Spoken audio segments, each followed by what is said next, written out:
It is an honor and a privilege for me to be here today. I was fortunate enough, as she's indicated, to come and speak to commencement, which was probably one of the real high points for me in my career, quite honestly, to be able to come back to the institution that had such an impact on my life. So it's great again to be here today and to be part of the Legends program. And I can't go forward without acknowledging Jeannie Williams, who is one of the professors that I named the classroom for, who I won't say this today, but in all my career moves, I was the lab stat kind of assistant, as well as taught labs for statistics for Ms. Williams. And so it was a great honor and privilege to have her here today. So thank you so much, as well as lots of other familiar faces. As I understand it, we're going to try to be out of here about 5:45. Is that right? I'd like to have some time for questions if anybody has any of those. And so what I'd like to do is just kind of go forward with talking to you. When they asked me to come and speak, I thought, well, I've done a case study of Wendy's. I did that about a year or so ago for the business group. And I wanted to just kind of share leadership today. And I titled my program from leadership from school bus driver to CEO. But I'll be honest with you and tell you it sort of started on the tobacco farm. So I'll share a little bit of that with you too. But with that, I would just like to say that I really appreciate Mary Gowan and the School of Business for inviting me. I know we have physical therapists. We got all kinds of people here today, so 20. And generally when you do strategy and you talk about your experiences, you start with what are your strengths, what are your weaknesses, what are your threats, and what are your opportunities and what are your threats. And that's called the SWAT approach. So as I share a little bit with you about my background today, I'm going to take that approach to share with you the different experiences I had and from a SWAT perspective. And in the end, I'd like to share with you a little bit of the leadership lesson that I learned perhaps being in that position at that time. So with that, I will start on the tobacco farm. Many of you know I grew up in Altamahal, Ossipee. Some people call that AO. That's not too far away from here. And I grew up on a tobacco farm. My father raised about 40 acres of tobacco, and that was really the start of, I guess, my career at that point in time.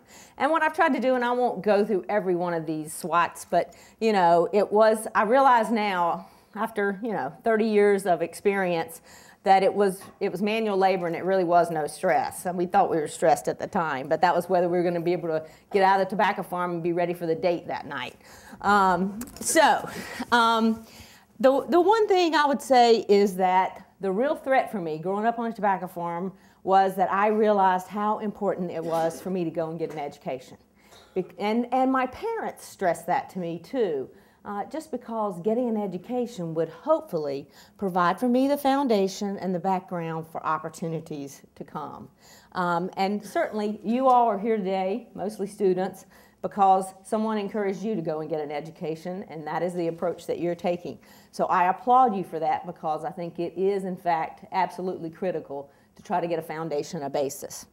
The lesson learned from my experience is that, although I did a lot of things on the farm, learned how to drive a tractor, which set me up for driving the school bus, was that working women were a norm. And I say that because my mother worked outside the home. She was a bookkeeper. She never went and got formal education.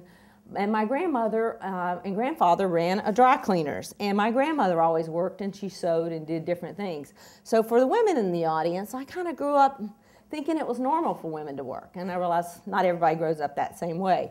So to me, it was just sort of a given. Then I graduated to the school bus driver. And although I have to tell you this because I was listening, they had something about school bus drivers on the TV this morning. I drove a school bus at the age of 16, which in North Carolina you could do. And that was really how we got our kids to school, And from my perspective, it was early morning. I was an early morning person. That's a good thing for me. But it was not much flexibility. You couldn't take the bus too many places. But we did park them in the back of our house. I know that's probably hard for you all to believe. It was an opportunity for me to really instill respect and discipline, because you had to keep, peace on your bus each day. The threat, which I think about now, is the responsibility and liability, And clearly that wasn't top of mind, and having had a lot of different positions, I think about how much responsibility it really was at the age of 16. But as you can see, the lesson learned for me was to make the best of of your assignments and appreciate those who support you. And I say that because driving a school bus, I could drive perhaps to school in the morning, except I didn't have a car. So I had to decide about that, alternative. What's my alternative? And so I will tell you that my alternative was you could either ride the bus or you could drive the bus, okay? And so I want you to think about that as we go through some of my life's lessons. At some point, for me, it seemed like a better option to drive the bus instead of ride the bus. And I might say that, I've put on this slide and you can read it, but, at that point in time, you could make 85% of minimum wage, which was $2.10 at the time. And so I could make $1.85 an hour just to drive to school, which seemed like, better than riding the bus, So I did that at the age of 16, and I went from there to go to work during high school for a company just right down the road here that many of you are familiar with called Carolina Biological Supply. I actually started there when I was in high school and worked half a day in high school as well as as going to school, and began in the billing department. And for me, it was the flexibility of being able to attend high school and then ultimately college. And I learned lots of skills working there in the office. The one thing that I probably learned most of all was how important contacts are. And I share that with you because I know that each of you go by and see the Powell buildings. The Powell family were the owners, or are the owners, of Carolina Biological and ultimately of LabCorp, which we all know and respect here. But it was a lot happened and changed in my life. First of all, I was ready to get married, and I was not going to school. And I was just going to graduate high school, and it was a real eye-opening experience for me to work there because lots of my friends from high school had not gone and get an education, and they had stayed, and they were still working there, which was a great place to work. But it became very apparent to me, again, back to that thread on the farm, how important it was to go and get an education so that I could hopefully find better opportunities. The reason I say contacts are important is that as I got my education and I began to think about graduating from Elon, I was going to work for a small accounting firm here in Burlington, which is fabulous. I mean, there's not a negative to that, except John Powell, who was the CEO of Carolina Biological at the time, said to me, no, you're going to go talk to the big 8 accounting firms, which there were 8 at that point. There's now 4. And I said, but you don't understand. They don't hire from Elon, the big 8 accounting firms. And he said, well, they should hire from Elon, and as a result, I'm going to encourage you to get an interview. And he did. And it was through his contact that I got an interview. And I say that carefully because what he got was the opportunity to open the door for me. What I did was ultimately interview and go to work for KPMG, and certainly had the background to be able to, you'll see, ultimately stay there and have a great career. But I say that because we were chatting about this in a couple of the classes I was in this morning. Don't be afraid to take opportunities for people who are opening doors for you. It's okay to say, I can do it on my own. In the end, you have to do it on your own. But it is okay to accept someone opening the door. And I think in these difficult and challenging times, networking is important. And that's something I think sometimes as we come out of undergraduate school, we're thinking, oh, I just have to do it myself and I'll show everybody. Don't be afraid to let someone help you, in whatever way they can. So, and mentors are very important. So, through that opportunity to get an interview, I ended up going to work for KPMG. And I was fortunate with a lot of studying, quite honestly, and a great foundation from Elon, although we didn't have an accounting major then, and I know you do now. I passed the CPA exam on the first try. And what I really learned from being at Pete Mark was how important diversity is, and that's why I'm so proud, I think, to look at Elon today and such a diverse campus and a diverse background of students. You began to understand that everybody has a role to play, and that it is important to look across things beyond your own close-knit things. From a weakness standpoint, believe it or not, and I shared this with a couple of people today, I was really not confident about whether I could compete. Here I was coming from Elon to Pete Marwick, who had never hired an Elon graduate in their life. And I was like, I don't know if I will be able to be as good as Duke or Wake Forest or NC State or Carolina graduates. But what I came very soon to realize is that I had all the foundation that any of them had. And by passing the exam the first time, you know, I had some things some people didn't have, you know. And so I certainly, in 30 years, and I know we're 30 years beyond now, Elon just does give you a great foundation. You should feel great about your education and tell your parents when they're writing the check to feel good about the education that you're getting. From an opportunity, I will say to you that several people have asked me about working in public accounting and how did I feel about it, and what did I think about that being my first real job, you know? I will tell you that I don't think there's any training ground like public accounting in the sense that it really does expose you to a lot of industries. For me, and I know this is sad, but it was the first time I ever been on an airplane. I had never flown until I took the job with KPMG, and they sent me to New York for a education seminar. And so for me, it was really an opportunity to open the world and to be exposed to a lot of different disciplines, whether it was textiles or government or insurance or different industries. But what it most importantly instilled in me is how to approach the unknown. And I think that's probably more of what you're getting at Elon these days, you know, how to be comfortable, I say, in uncomfortable situations. And I call it how to learn how to learn.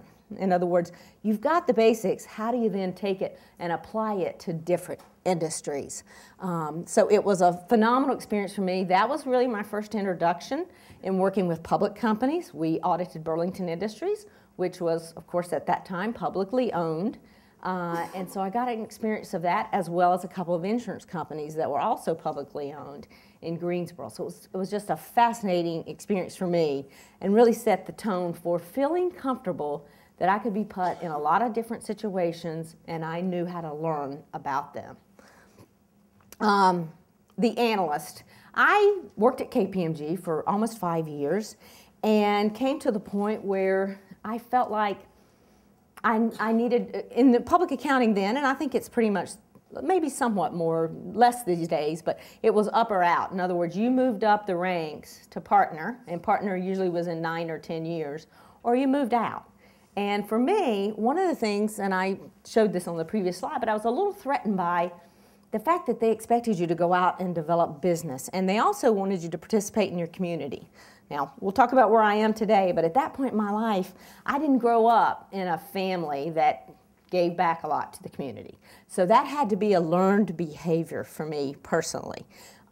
Secondly, from the standpoint of developing myself, I was kind of intimidated by the fact that you were supposed to go out at KPMG and be able to drum up business long term. That was, you know, part of how you grew the practice.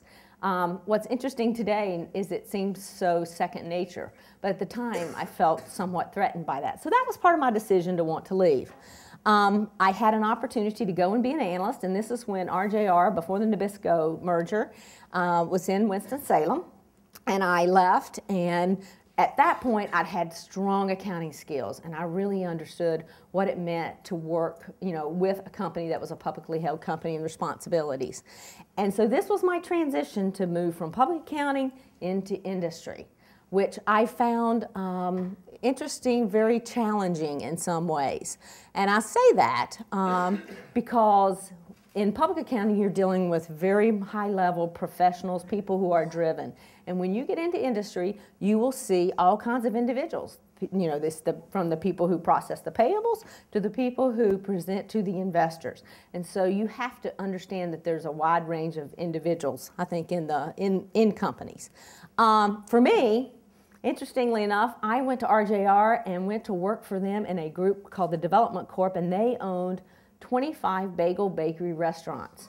And although you'd think I'd be doing tobacco with my background, I began to get into the restaurant business with RJR, and that was my first introduction to going out in restaurants and to being able to understand the accounting aspects and the business aspects of the industry.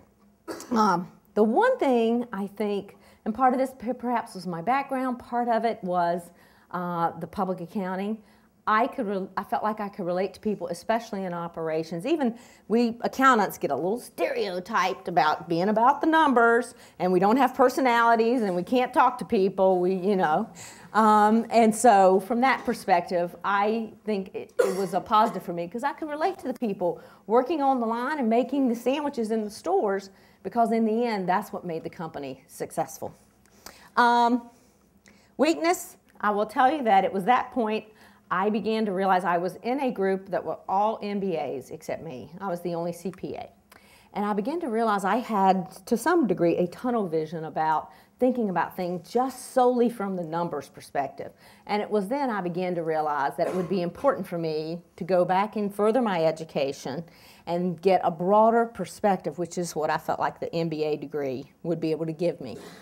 From an opportunity, and I was laughing with some students today about this, but this really was the first machine that ever I got a chance to work on, which was known as a PC. I know it's sort of, and it was big and it was bulky and we lugged them around. But that was really when I got to RJR after all this time in my career that I see these people here sitting with laptops on their lap, and that was just so far from being able to conceive that. My first experience with spreadsheets. And we were laughing about Symphony and Lotus, which no one ever even, I know you're like, what language is that? But it was my opportunity to learn technology, and RJR was good and very focused on it. The threat for me is that I realized I needed more education, and that large corporations sometimes can be cumbersome, and so you need to be sensitive to that and try to be flexible. Lessons learned, no question in my mind, and you guys are demonstrating it right here, right now. Technology's changed the world. It changes how we approach things and how we think about it. Now, I ended up being there for 2 years and having an opportunity, saw an ad in the paper, and I was commuting to Greensboro, from Greensboro to Winston every day, and I saw this opportunity to be a controller for a home building company, which Jennifer mentioned, Key Homes, and from a personal fit, it was great in the sense that, again, I didn't have any home building knowledge. I had never worked on a real estate company, but I had the discipline coming from public accounting that I could learn the business and apply my skills and background. I also knew a lot about a public company because I had audited them. So it was a nice fit for me. You'll learn this in life, but it was a situation where I was doing the CFO's job, but they were getting paid the salary and I was getting paid the controller job. But sometimes we have to learn that we make those sacrifices to get through life. Opportunity, they gave me a tremendous opportunity in that they would allow me to go back and get my MBA degree, which, Elon didn't have an MBA degree then, right? And I went back and got my MBA on the executive weekend program at Duke. And so it was fabulous for me. I also began to expand my horizon, and now all of a sudden, instead of just being focused on the accounting and that part of the business, I got exposed to HR. I got exposed to human resources and risk management, as well as what it's like to work with auditors. And I know Brad Hayes from CFO from LabCorp is here today, and I know what it's like to work from a CFO with the auditors. From a threat standpoint, the one thing I will say is that there were some issues in the business. I shared a couple of ethics stories with class today about some of the challenges. I think the lesson I learned from that position, though, was to really, number one, go back to respect the people you work with, and that's true whether you're driving the school bus and having the school bus people take care of you, or whether you're in a company. But try to align your values with that of the company, I think, is very important. And to try to do the right thing. And sacrifice for your education. You all are sacrificing to some degree right now today. But what I had to do was give up my time and free time to go back and get an MBA. And in my mind, it was certainly worth that sacrifice. And then I say contacts are important. I kind of go back to John Powell and Carolina Biological. What happened in this particular situation is I'd now been at the company a couple years, and the guy who had been president of the home building company had left. And he had went to work for this company who wanted to start up an operation in North Carolina, and lo and behold, the name of it was M.I. Schottenstein Homes. And so he called me one day. He had left the key company, which is where I was, and he called me one day and he said, Kerrii, you really ought to talk to these guys. They were looking for a CFO. I had had a great experience working with him. He was operations, I was accounting. Sometimes those people don't talk. We did, you know. And he said they're looking for somebody. And I'm like, well, I think that is like north of the Mason-Dixon line. Yes, it is. And a long way from the beach, you know. And he said, well, but you just really ought to talk to him.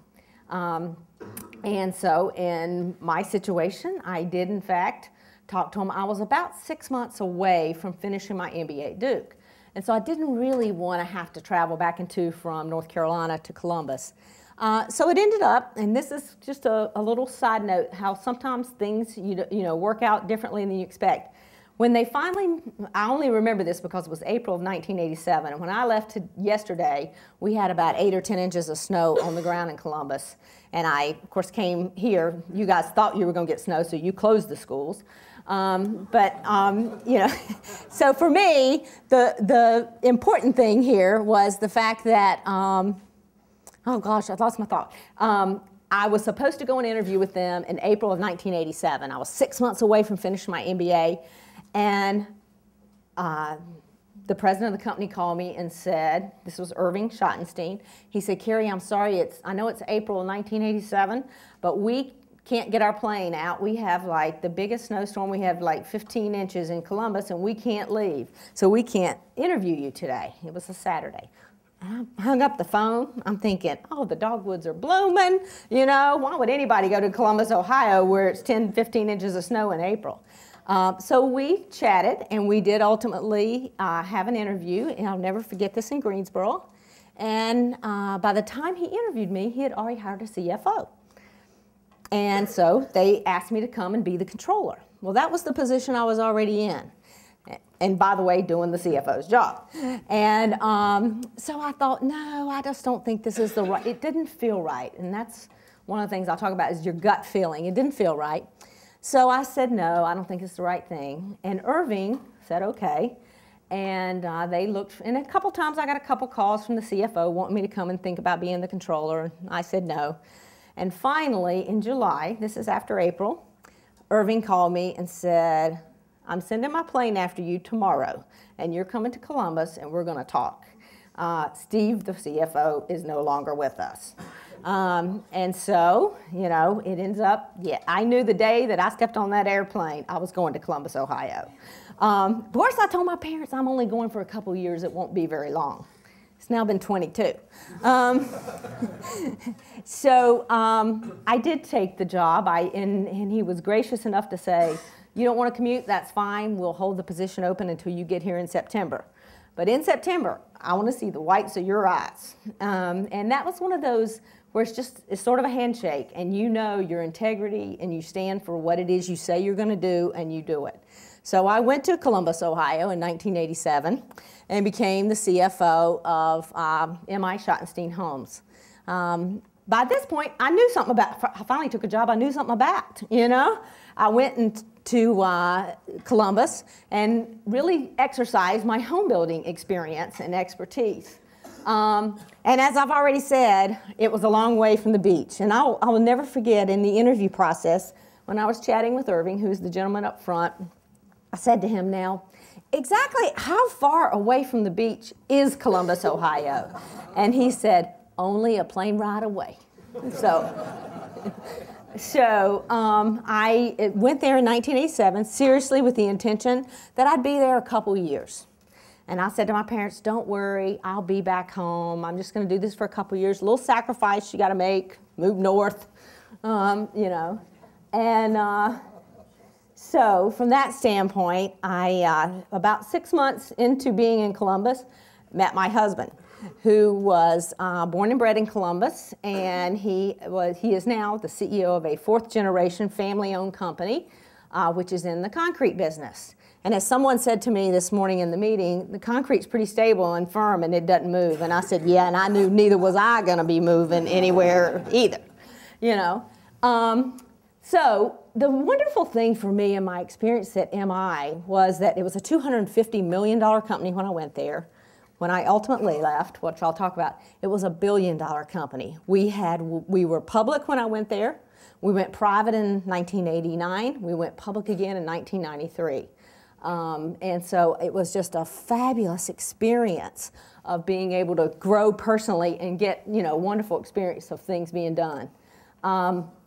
When I got there, they didn't own a microcomputer. No one. And that was the one only thing I asked for when I got there.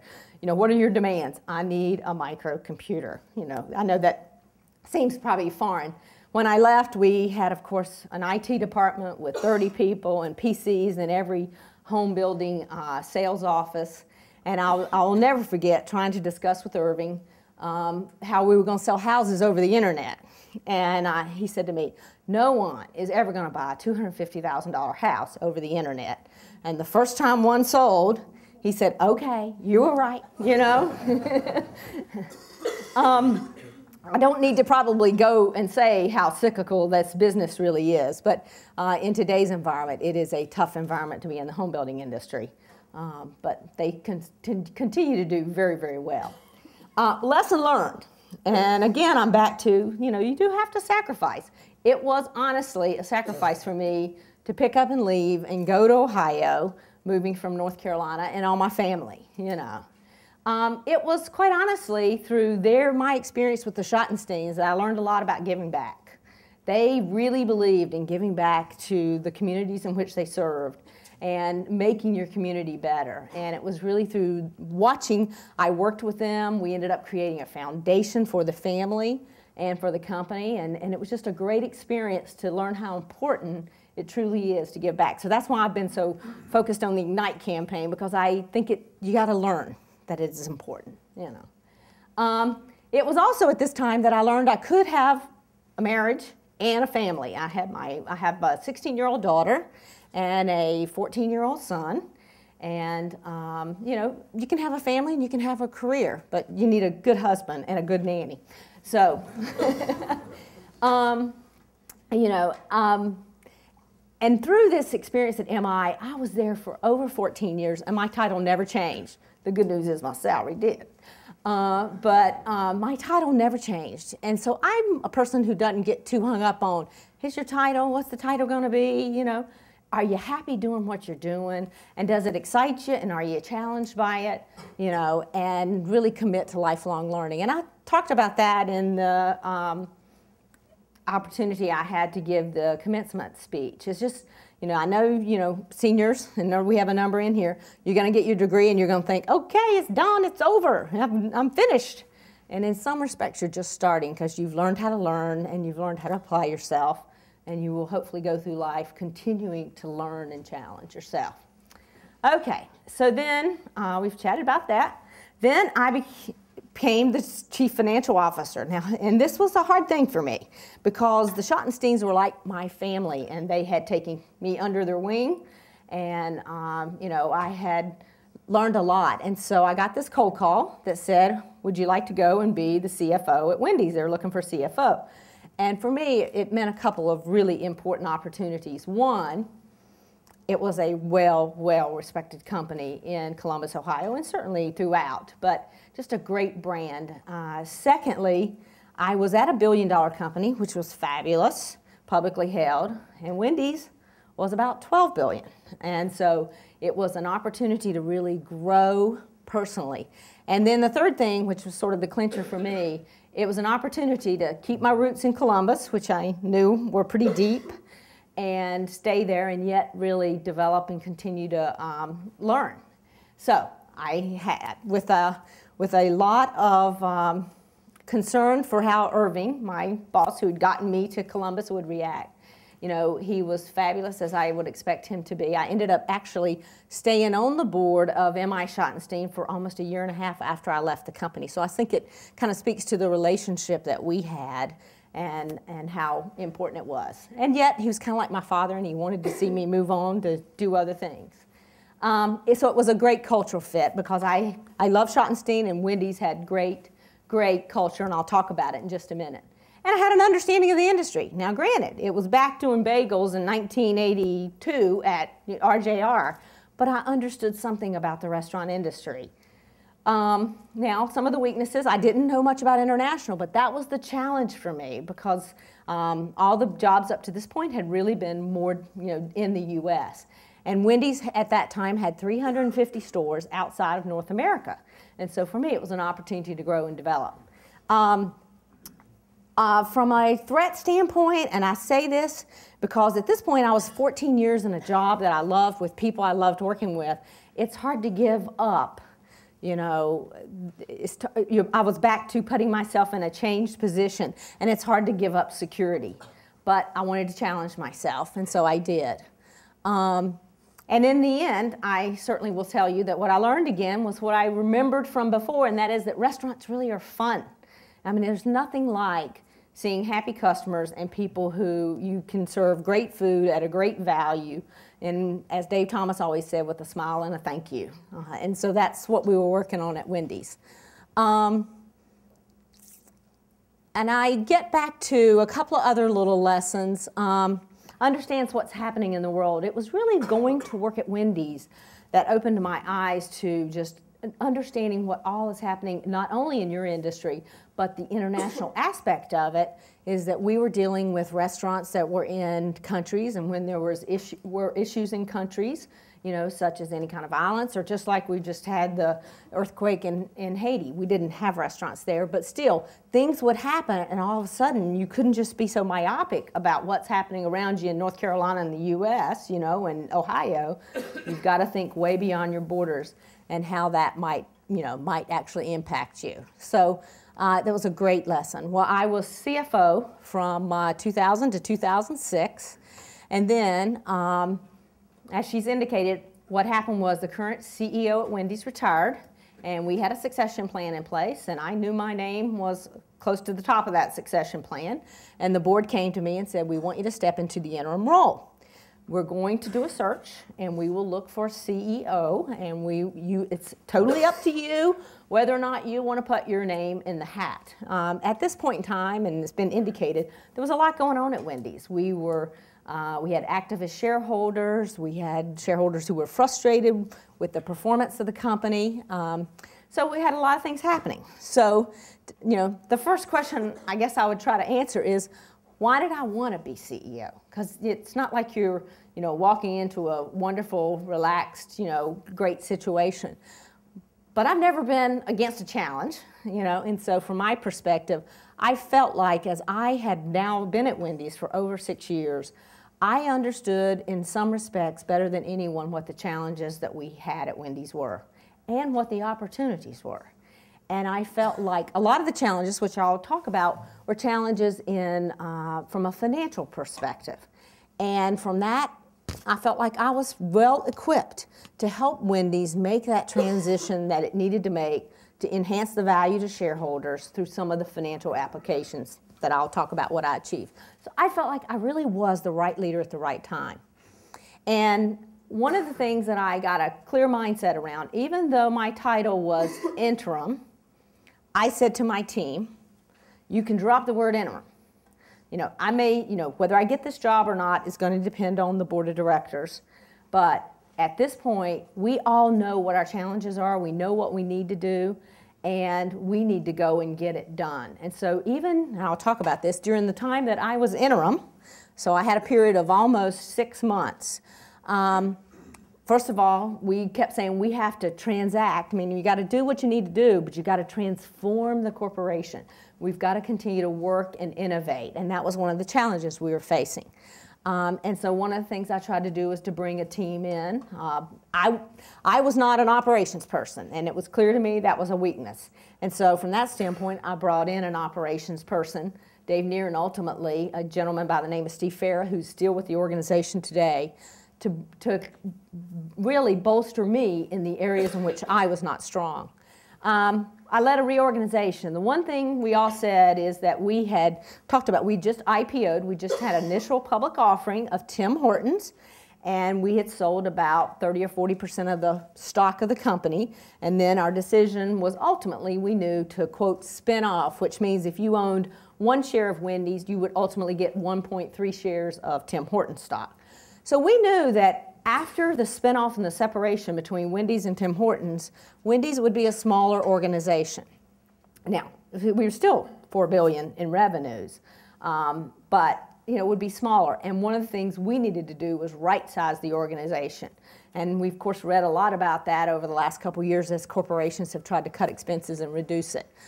We cut about $100 million of G&A at Wendy's, and it was very difficult for us to do because there had not been any layoffs at Wendy's since 1987, and this is now 2006, so almost 30 years. So from that standpoint, we worked really hard to try to right-size it. And the one thing I said to folks, because it was tough decision-making, is we can either do it ourselves, the Wendy's way and the right way, which is the approach that Wendy's always had from a cultural standpoint, or we can have somebody else come in here and cut and slash and not do it the way we'd want it done. So let's step up, and I think the organization did. We did engineer turnaround in sales. I don't know if you guys know, Wendy's released today, and their sales last year were down about 3%. They were up about 3% in the month of January. Weather's been a little challenging, but they continue to do really well. They also released that Arby's is down about 6%, so they're not doing as well. But for me, it was turning sales around were the key to driving growth in the business. And we did that through some new products and some other things.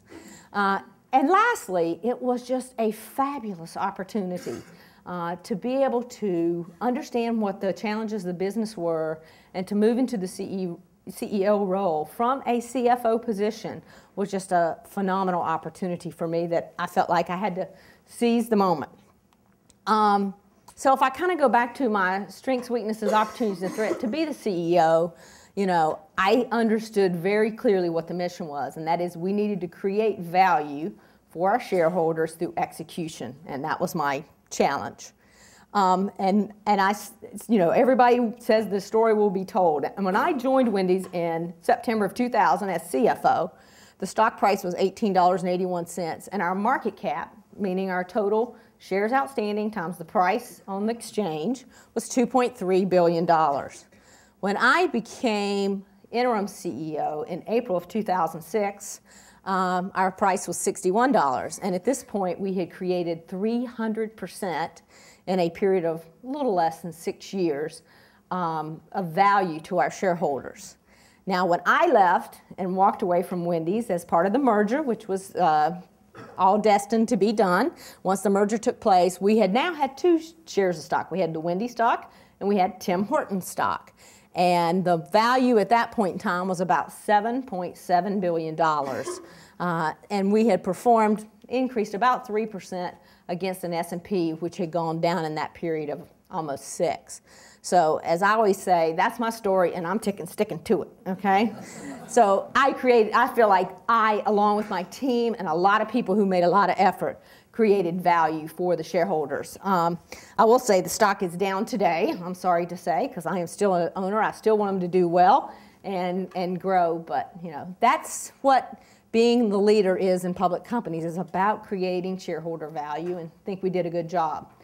As I think about the leadership lessons as CEO of Wendy's, I'll share 2 or 3 with you. One, from a strength standpoint, it was such a strong brand. It is a fabulous brand from my perspective, and we'll talk about Dave Thomas and his institution of that with just trying to do the right thing for the brand.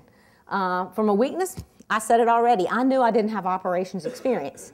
And one thing I was told many times, God love Dave Thomas, he always said, don't let lawyers and accountants run your business. And the good news is, I wasn't a lawyer, okay?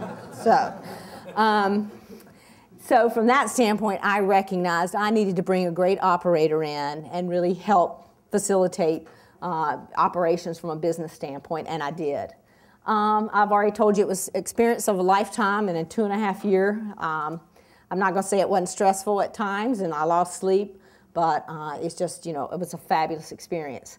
From a leadership standpoint, I think it's so critical to focus on the long term. Elon is doing just that with the Elon commitment.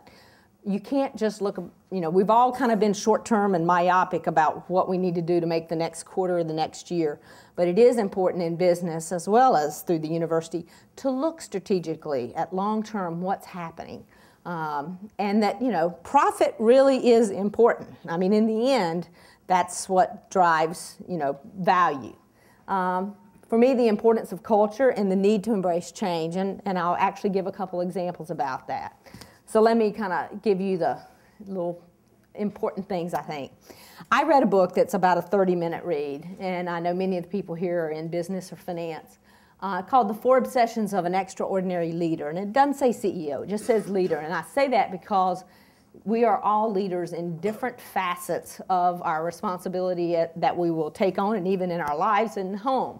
But it talks about the 4 critical obsessions. And one, first and foremost, you've got to build and maintain a cohesive leadership team. That is top. You got to have great people. And it is really about the people so you get things done. Secondly, you have to create organizational clarity. What does that mean? What are we here for? What is our mission and our vision? And we talk about that. What are we trying to get? Where are we trying to go? So that's your organizational clarity. The third thing that it says is it is so critical for you to over-communicate. In other words, Dave Thomas had a wonderful saying, and it was all about repetition, repetition, repetition. People, if you say it enough, it finally gets ingrained as to how important it truly, really is. And that's what the third obsession is. And the fourth thing is, okay, once you've got the clarity and you've communicated it, then you need to reward for it. In other words, people are incentivized either through greater increases in merit or bonus or stock or other things. So those are the 4 leadership lessons that I found to be very critical in my role. I talk about how important it is to focus on the core business. So I talk about this company, Wendy's, who had Tim Hortons and Wendy's. But they were run like 2 separate businesses. What happened, there was a point in time where we invested at Wendy's in a company called Baja Fresh, which is a great company, and Cafe Express. And at the same time we were making those investments, Wendy's was struggling, where sales were declining at Wendy's.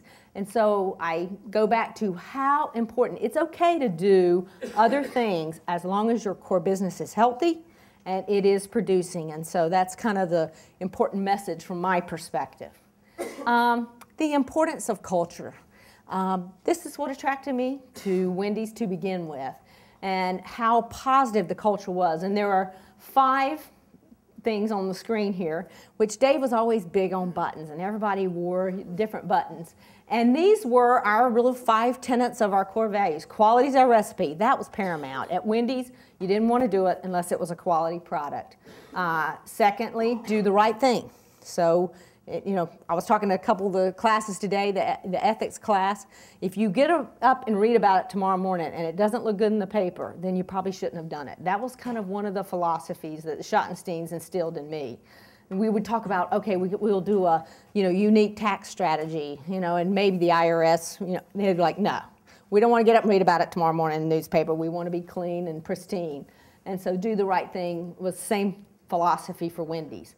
Profit means growth. So he always used to say profit's not a dirty word. So it's okay to make money because you give money, you can afford to give back. And that was a very important element. I think most of you know that Dave Thomas was adopted. He was very focused on adoption, and that was really the initiative that the company focused on, was how can we help more children in foster care get permanent loving homes. And that was his mission for us. And we did that through giving back.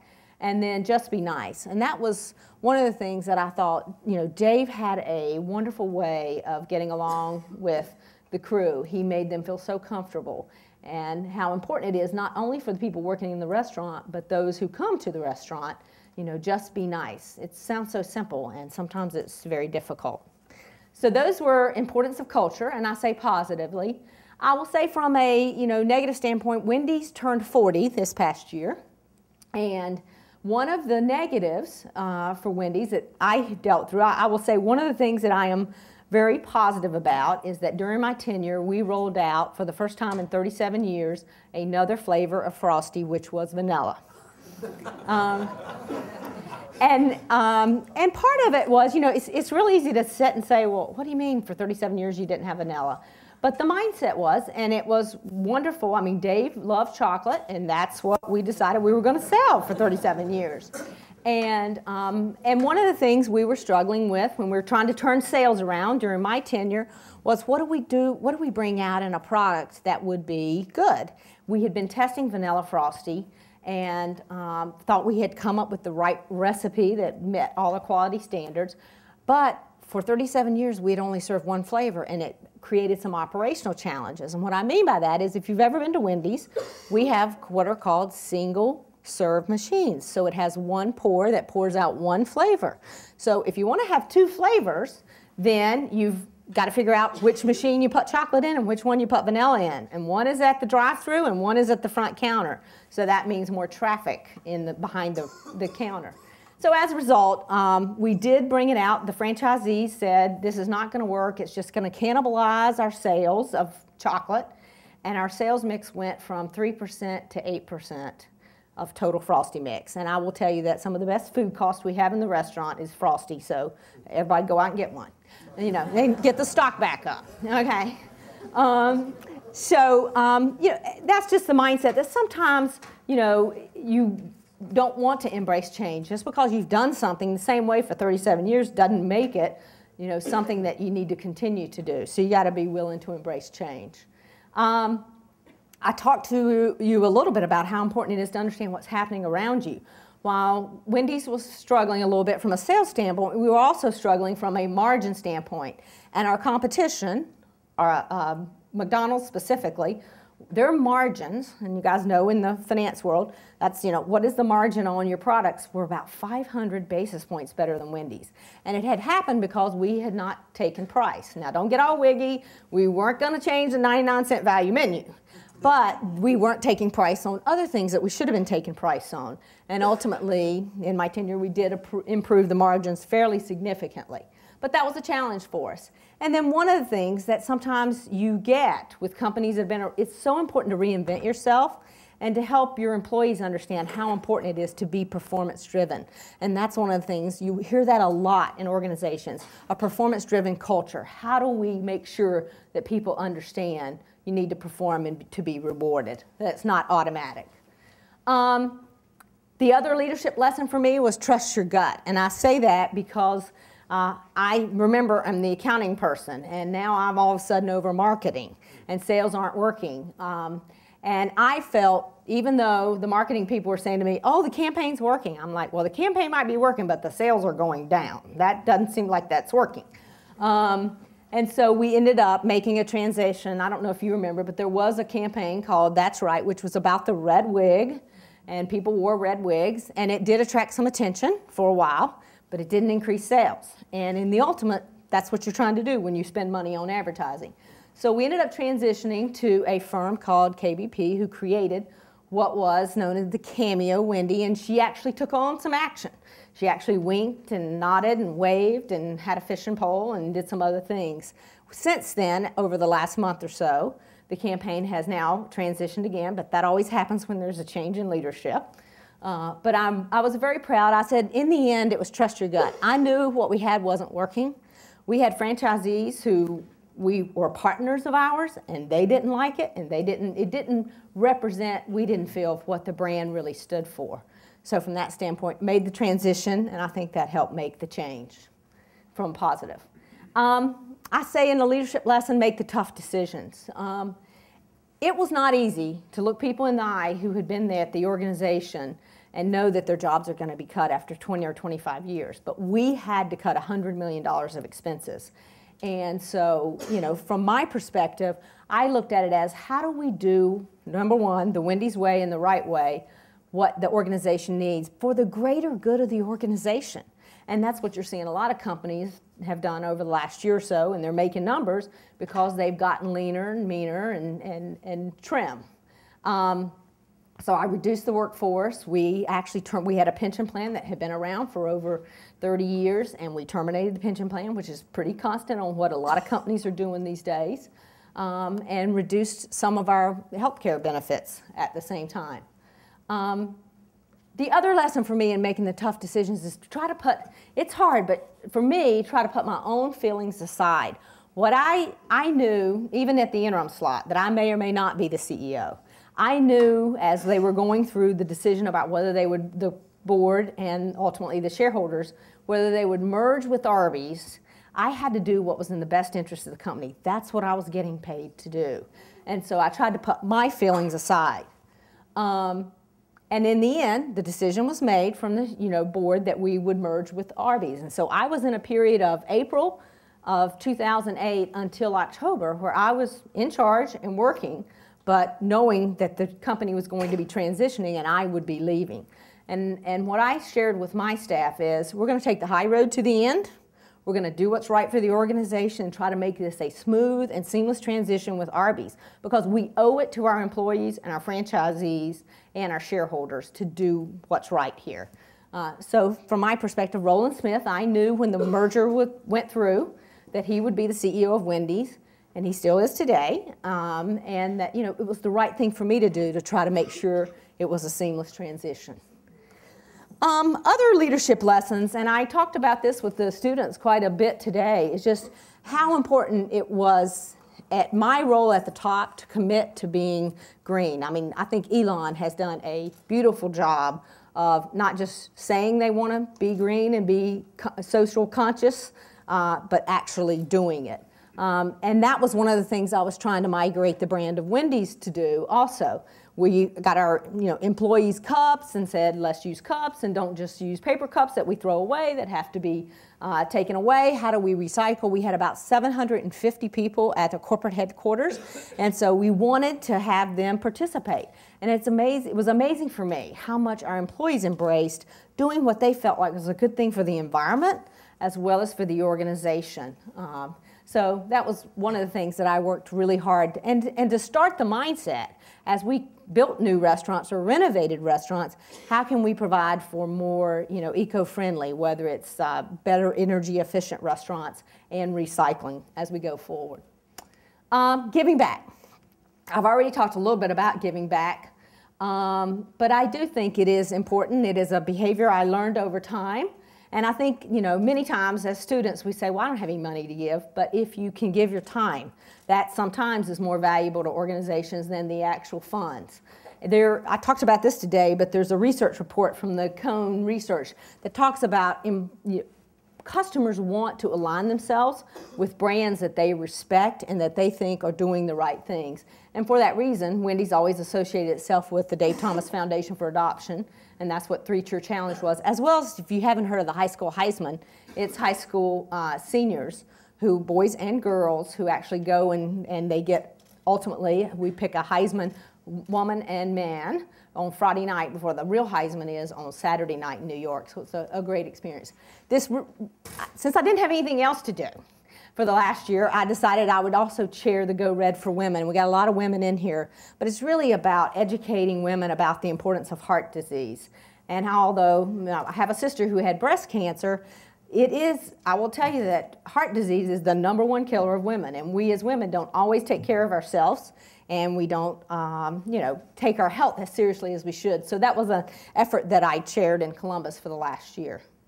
And I think it is important to give back, and as a result of that, I am currently on the board of Elon University and on the Business and Finance Committee, which is very active these days, I will say. And then I'm on the Columbus Foundation, which is in Columbus.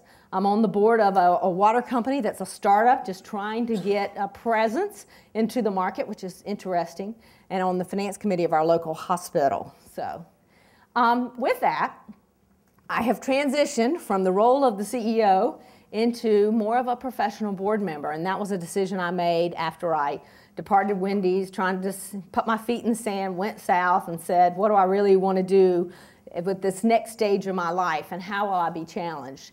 And I think from the strength of being a board member is that I have been on both sides of the table.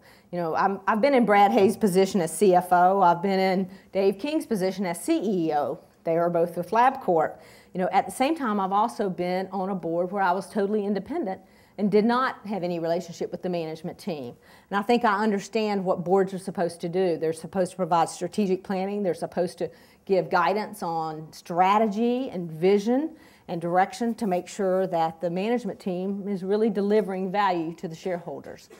For me, you know, it's not full-time, but that's not exactly a weakness for me. With a 16-year-old daughter and a 14-year-old son, my hands are full these days. So I kind of like not being so tied up. And it does allow me to continue to stay abreast of all the important issues, because all the corporations out there are dealing with things that are top of mind. There is some liability and threat. Back to that, I'm just like driving the school bus again, you know? And I've got liability and responsibility. This time I think I know what it is. So from that standpoint, but it is a fabulous opportunity.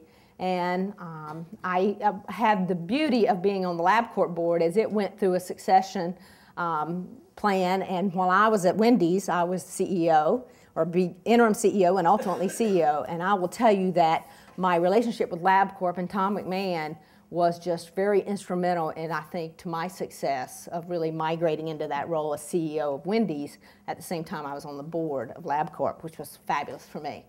So these are the three boards I'm on. I'm on LabCorp. I've been on that since '05, and you know, I can't help but tell you that one of the first audits I ever worked on when I got the opportunity to be at KPMG was what was known then as Biomedical Reference Lab. Today, with 4 key leadership traits. And I start out with, I think you need to have a passion for what you do. And fortunately, as opportunities have presented themselves to me, it has been something that I've been able to be passionate about. And I think you have to have a passion for the business that you're in and for the people. And for me, really, excellence and integrity. I had a passion to want to do the right thing, irrespective of what position I was in, and to be the really best I could be. Because a lot of people would say to me when I first became CFO, even at MI, well, how do you feel about being a woman CFO? I said, I don't want to be a woman CFO. I want to be the best CFO I can be. And so to me, that, you know, is really important. I had the chance to work for Irving Schottenstein, who's now deceased, but he had a passion for his business, and he always said, my legacy would be, I want people to take care of my customers. So it was fabulous to work for somebody. From a vision standpoint, you know, you've got to have vision to take things to the next step. You've got to be looking beyond tomorrow or next week. And I will tell you that having had a chance to be on the board of LabCorp, Tom McMahon, he's now since retired. He's on the board, but not the CEO anymore of LabCorp. But I watched, you know, his progression of being there. I think he came in 1995 or 6 and retired about 2007 or 8. And what happened in that organization, and to watch the stock grow and the investment grow, it's just, it takes vision and someone willing to take risks but understand what it means to execute those risks. And he, I think, did a great job. So I had an opportunity to really be mentored by him too. Change. So I've said passion, vision, you got to be willing to embrace change. I think that's so critical in our lives. We all get stuck in one little thing and we don't want to do something different because that's uncomfortable. And it makes you have to continuously be wanting to learn and to be willing to change, you know, and embrace things such as technology. I think Dave was we always said he was the ultimate change agent. He, you know, in 1969 comes out with a hamburger that's square. Now, who's selling square hamburgers, you know? And he was willing to do it differently. If you remember, I remember when the first Wendy's opened up on Church Street here. You know, it was you went in and you ordered it, and they made it when you ordered it, you know, and it was fabulous. He wanted to do it differently. And so being willing to take chances and think about things differently. And then the fourth thing I say is communication. And although I've done all the talking here for the last hour, communication really is about listening. And if I could stress one attribute, I think, to success, at least for me personally, and for anybody thinking about how can I be better, is work on communication. And that means listening, you know, to the people around you. because it is amazing how much you can gain and develop yourself by being willing to be open-minded and to listen and create an environment for that. For me, at Wendy's, I will say that I think one of the elements of my success was being willing to communicate on all levels with all of our constituencies. And I say that because we had shareholders who weren't too happy. I certainly had board members to deal with. We had franchisees, employees and a lot of things going on at the time I was there. And I think my success was really a result of my willing to constantly communicate and to listen to the issues and the ideas, because I knew I didn't have all the answers. I'll leave you with one thought. If you can drive the bus, why ride it? Okay?